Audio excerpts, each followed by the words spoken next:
Hello and welcome. Today's exciting episode is a sewing vlog. Well, I don't do much of sewing, but I point out what I should be doing. Oh, and I did do some beading, so the whole of the back of the jacket is finally done. It's perfect. Perfect, perfect, perfect. Perfect jacket. In a perfect world, I would be making a dress in this episode. I had this fabric earmarked for my New Year's Eve dress, but I mean, what is there to celebrate? If you've watched the news any time in the last 2 or 3 months, goodness, it's so distressing.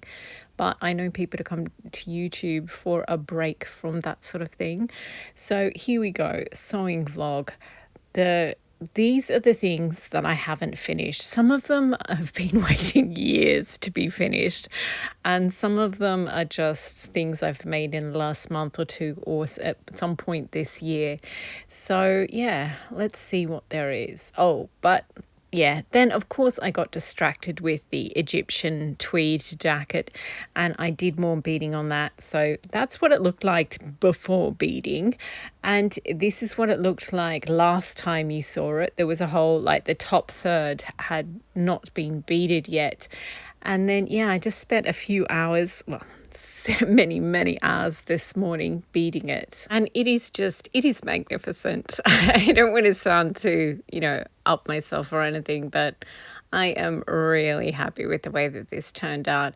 There are just so many different styles and types and sizes of bead in there. I mean, most of them are gold, but oh my gosh, the variety and range. And every second one is a stack of sequins and seed beads, and those stacks are just so difficult to do because you need both hands to do a stack because you have to hold the top one up while you rethread your needle right through them all again.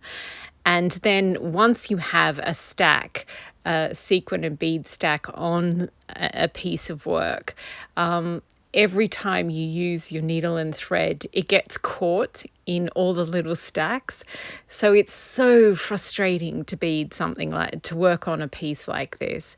But obviously the sleeves still need doing, but the body of the jacket, the torso of the jacket is done. And gold star for me, gold star. And the brown bit sticking out in the middle of the front, that's obviously the inside front of the lining. But yeah, we're just going to watch a little bit more of this footage, and you can see the joins where the front meets the back there.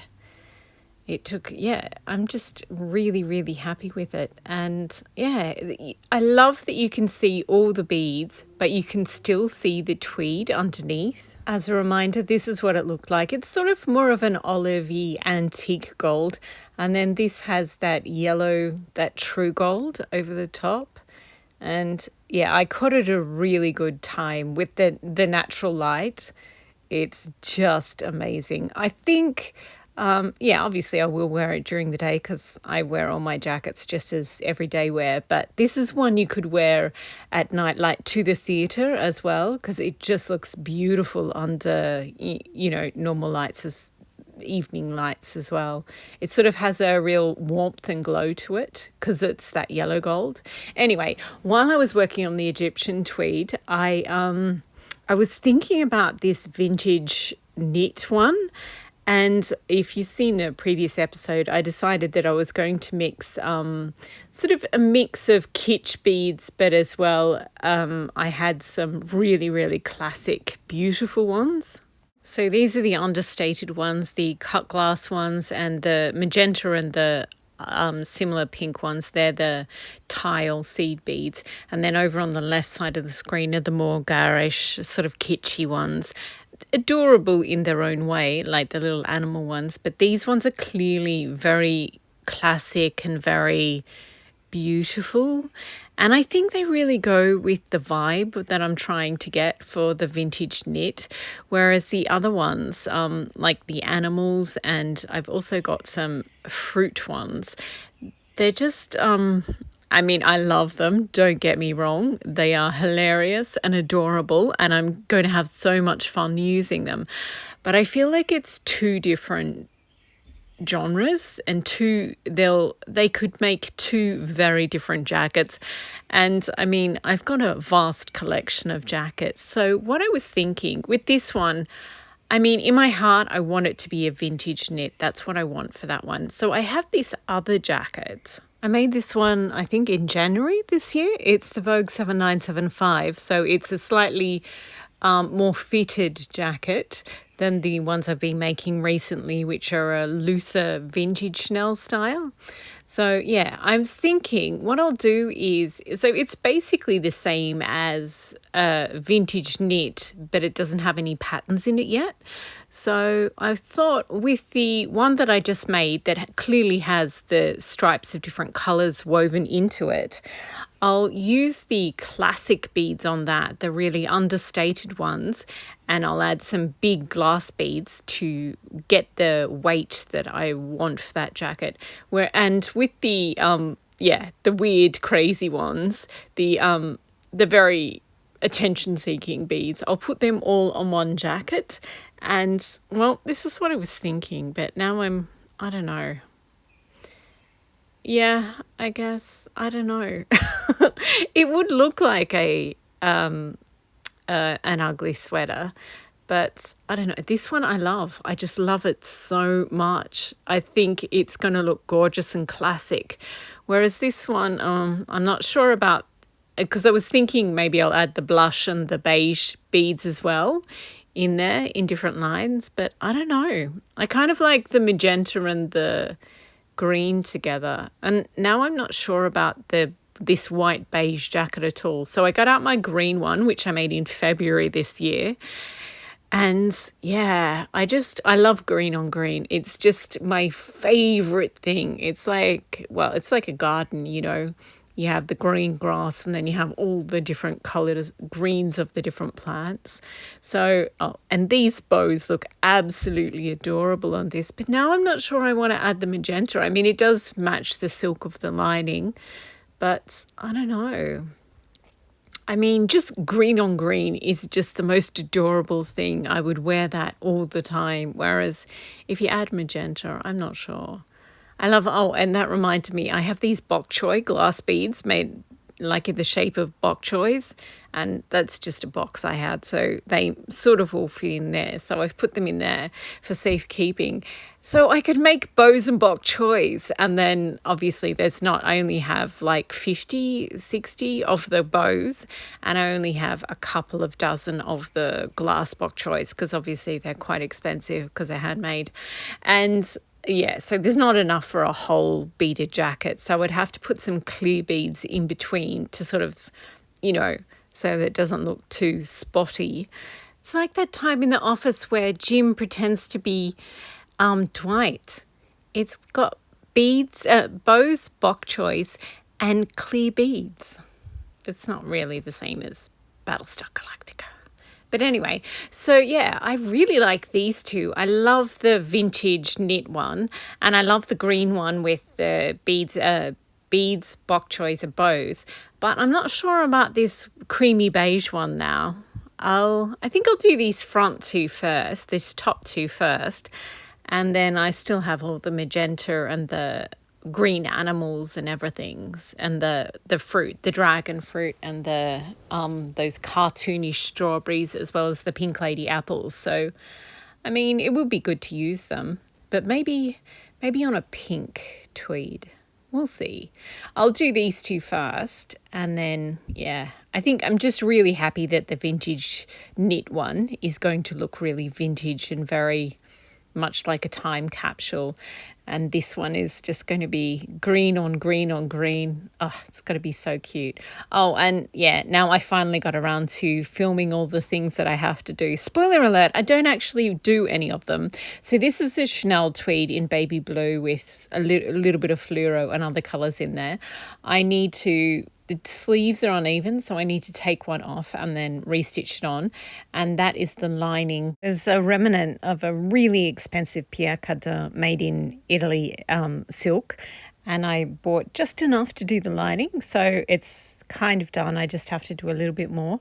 This jacket just needs the neckline done, and then it's ready to bead, and I still haven't made the lining for that one.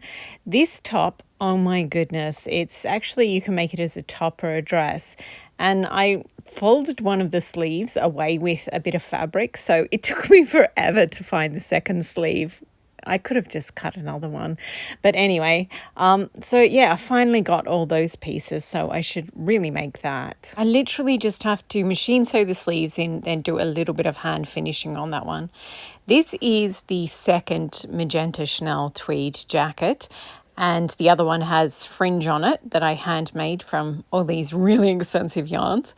This one is just a plain jacket, and I just have to finish the neckline, then I can bead it, then I can make the lining for it. So and I have to I've machine sewed the sleeves in, but I haven't hand stitched them in. This is another one. I machine sewed the sleeves in, but I haven't hand stitched the seam allowance of the sleeves back, which is why the shoulders aren't quite beautifully rounded yet, because so I have to do that in there. And this one, all I have to do is machine sew the neckline, and because the lining is fully made of that one. This one has loads of hand sewing to do.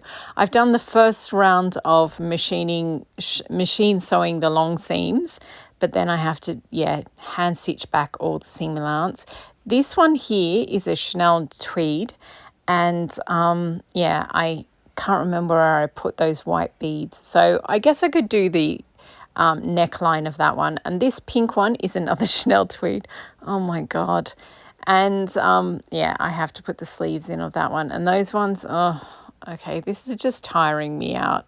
This is exhausting. Let's stick to the pink from the pink forward, and I'll try and get those ones done. I'm supposed to be making a gold jacket for tomorrow's episode, for the New Year's Eve episode. So we shall see. And of course, I just dumped everything on my workbench. Oh, that's practical. So now I have to carefully take them all up so that I don't knock those bok choy glass beads.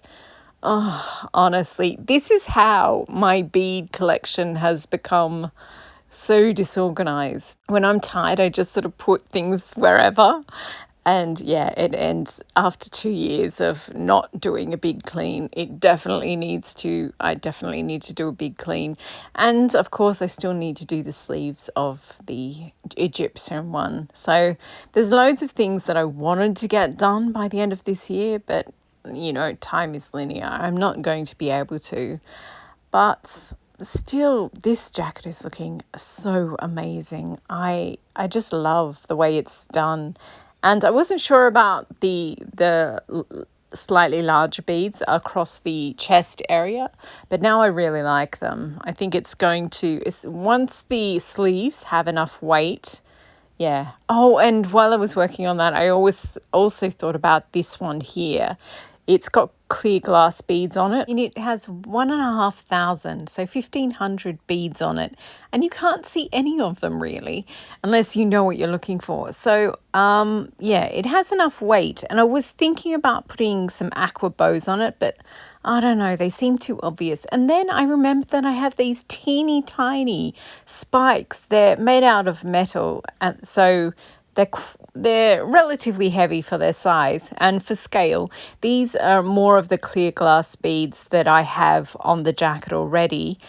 And I thought I only have a few hundred of these spikes, so I'll only be able to do like the top third of the jacket. The tweed sort of has a square, and the existing clear glass beads are in the middle of the Aqua square, and the edges, and they're edged by sort of silver foil woven in between. So I was thinking I'll put a spike on the corners of the silver, and that way they'll help the foil sort of protect the foil, and it'll, it's silver on silver. So I thought I might do that in the new year. And that's kind of all I did today sewing wise. I sort of I finally finished the back, so the whole of the torso of the Egyptian tweed jacket. And then I made plans to finish other things, but I didn't quite get around to it. Yeah, sometimes you're just exhausted and you have to take a nap. You know how it is. I'm really, really happy with the idea for that vintage knit Chanel style jacket, how it's just going to be like really old fashioned and classic. That's going to be beautiful, that one. And the bok choy one's going to be fun. So thank you very much for watching. I hope you've been inspired by my clunky little creative process that I don't know, I think it's fun to think about how you're going to, about your design and then keep tweaking it until you finally get time to do it. It just, I don't know. Because things evolve. When you dream up a design, you just think it's going to look a certain way, and then sometimes it doesn't, and you're like, oh, okay, I think we better recalibrate this and rethink it. And then sometimes you end up with something that is just like 1,000 times better, and you look at it and you're like, this is what this tweed was always meant to be. I just didn't figure it out until now. So yeah, it makes me happy doing all that work. And plus, yeah, now I really want to be that vintage tweed one. Anyway, thank you for watching. I hope you're safe and well, and happy sewing.